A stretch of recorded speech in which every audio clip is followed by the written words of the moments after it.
Hello, welcome. Welcome back to Independence Hall in Philadelphia, Pennsylvania. This is the Assembly Room, site of many famous events throughout American history. For it is here in June of 1776 that a diverse body of people representing the interests of 13 different colonies came together. An action just by itself deemed to be illegal by men. Samuel Seabury was a very popular opponent up in New York City who tried to declare that this body politic does not have the legal basis to even exist. What are learned men to do in the face of such obstinance? We do what we can.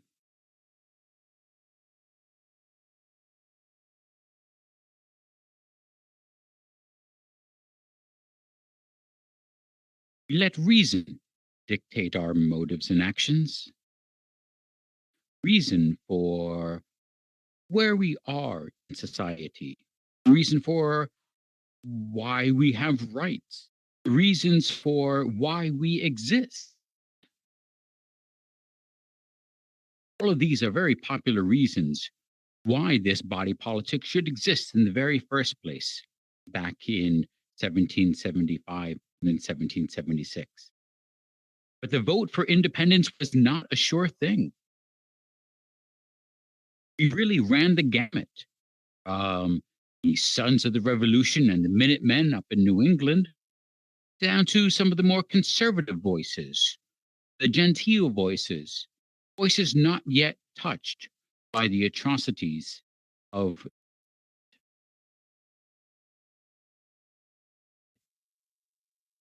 the parliament can be subjugated upon certain people, those in Boston, then we started to take notice. After the famed Boston Tea Party, the city of and the port of Boston was closed to all commercial traffic as well as public. It really was like a siege mentality. Life became incredibly difficult. And the men in this room, for the very first time in our history, banded together with unanimity to declare ourselves a day of fasting and prayer in solidarity with our brothers up in Boston. It was the very first time that this body politic really united themselves in what would eventually become the United States. That action of unanimity is something that had continued through the entirety of the war under the Articles of Confederation.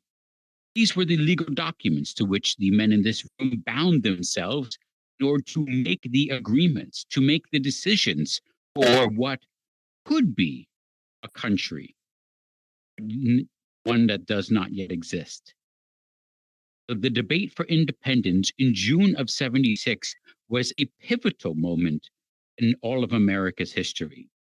Pivotal in that the easy ask of having a representative in parliament to voice our concerns about any taxes that are levied upon us, that this can so simply be acquiesced. We can be given the right that is guaranteed under the English Constitution that all people, men or over the age of 18, who belong to the Church of England and own property, are allowed the right to vote.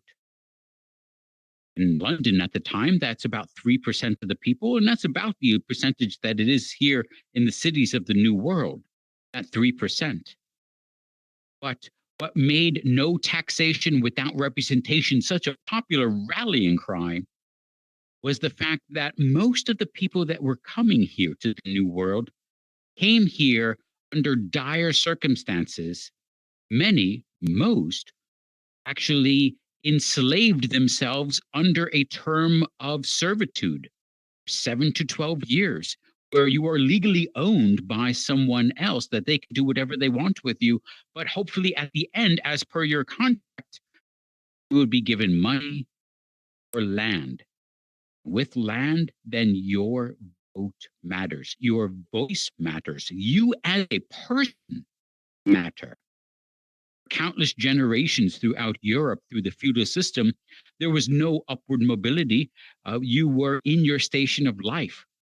Finally, from that old model of thinking, we have a mechanism to lift society, for them to be property owners, and hence valid individuals that deserve to be heard in the body politic. Ever since the Stamp Act of 1765, the Parliament has heard our concerns with one ear, but definitely ignored it, and simply, even our olive branch petition is ignored. The right to vote, to have a representative in Parliament, was ignored. What was not ignored, what was emphasized, was Parliament's right to tax us, English citizens, property owners, learned men, and for over 160 years, we have been governing our own affairs here in the New World. Now, after countless generations, Parliament dares to attach a tax to us.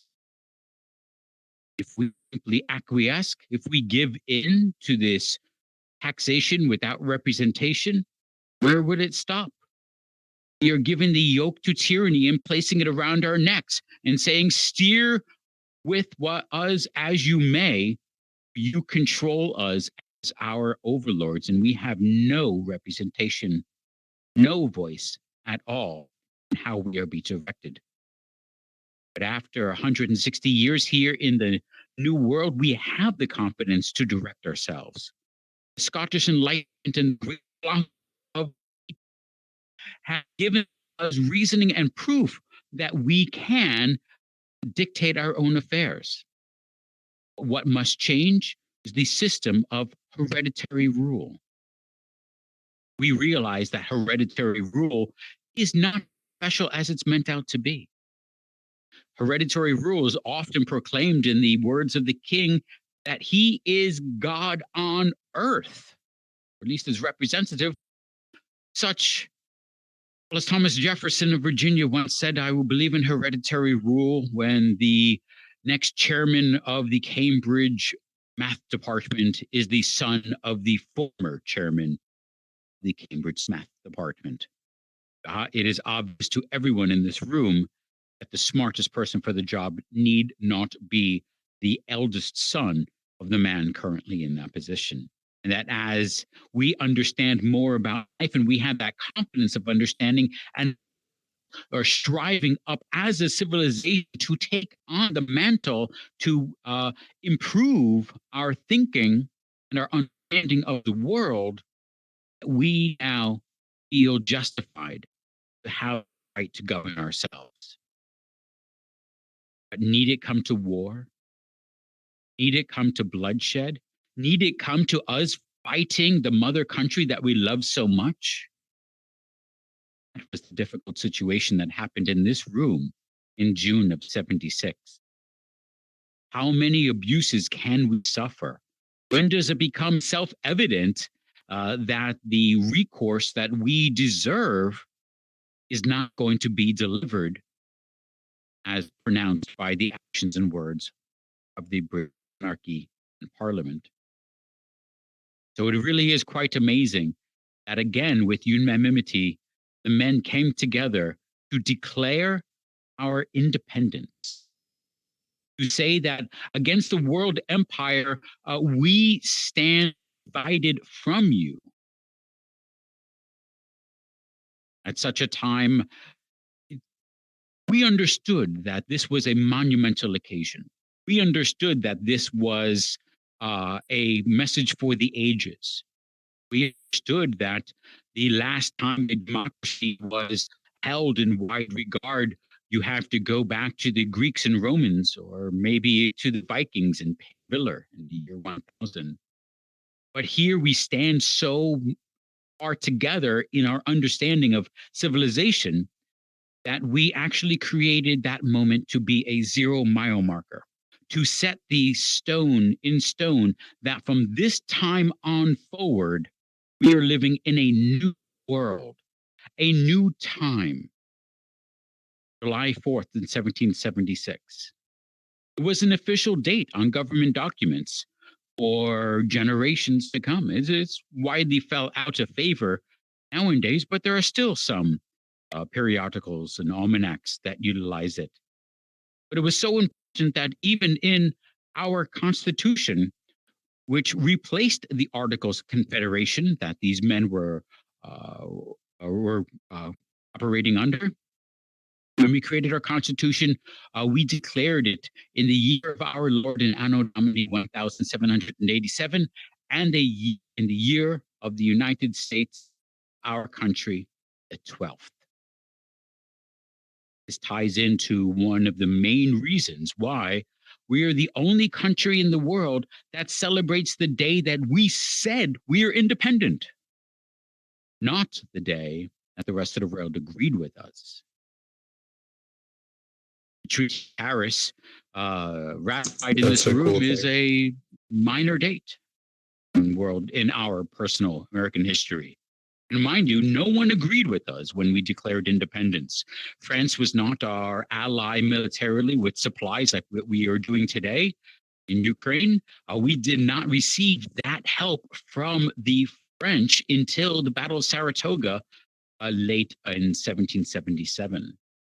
The Dutch would not lend us money. The Spanish still controlled Florida. And of course, the English were the hardest to convince of our freedom. But that and many great things happened in this room. Sir, do you have any questions or comments about the importance of this room? Uh, yeah, I'm sorry, but what room is that exactly? This is Independence Hall. It's in Philadelphia, Pennsylvania. Oh, Originally nice. created as a Pennsylvania state house called the Assembly Room, but it is in this room that the delegates from 13 colonies came together in order to first declare our independence from Great Britain, and then more than a decade after that, to create a more perfect union with the ratification, or I should say, the creation of the U.S. Constitution. Very nice. Um, I'm curious um, to see more of your classes um, after Altspace goes away. Do you have any plans to show the classes somewhere else? Uh, Plans, I would not be so confident as to say a plan. For the avenues of creating such an existence are actually quite limited. Um, of course, I exist in Horizon Worlds, but it is not as intellectual as this. It is not as focused in an historical setting as this. It's more of a playground, and you can learn history more fun and passively. So it's a much more emotional world. But to bring Yeah. this into another server, I tried engage, but they would require $5,000 per year just for me to bring in my world. And so Oh, that is not an option. yeah. So I'm still looking It's for a little other too much. options. Yes. Considering that all my programs are free, yes, Yeah, it is yeah. most definitely not part of my business model.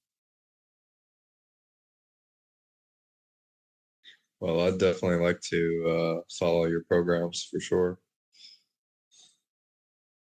Thank you. AlexanderHamilton.live will direct you to me in many different formats. And on February 20th, which is coming up quite shortly on President's Day, we are actually going to reenact the debate for independence that took place in June of 76. We're going to condense the whole proceedings using 100% historical primary sources. The words of everyone that will be spoken in this room will in itself create an historical event. Now, we've done this already in the past, But this will probably be our last formal enjoyment of the event here in Altspace.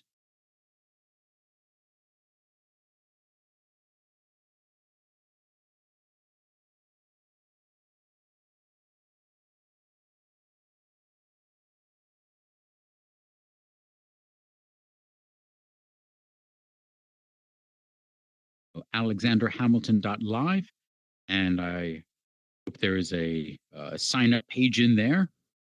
Okay, You can, yeah, I'm of checking course, that out right now. visit our Discord page as well, as we put out information about the event on Discord.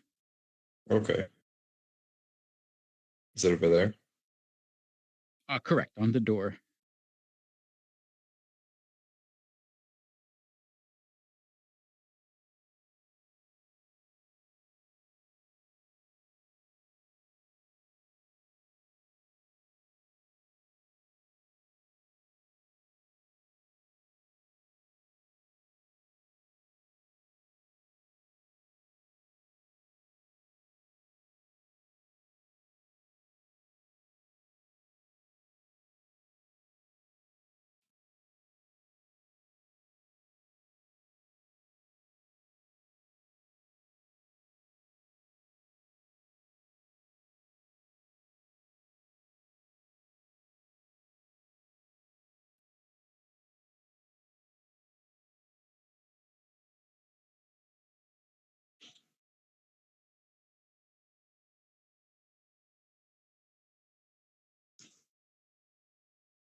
Our time for today is up.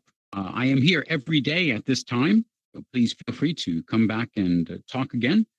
In 10 minutes, I'll be featured over at the Horizon Okay. Worlds.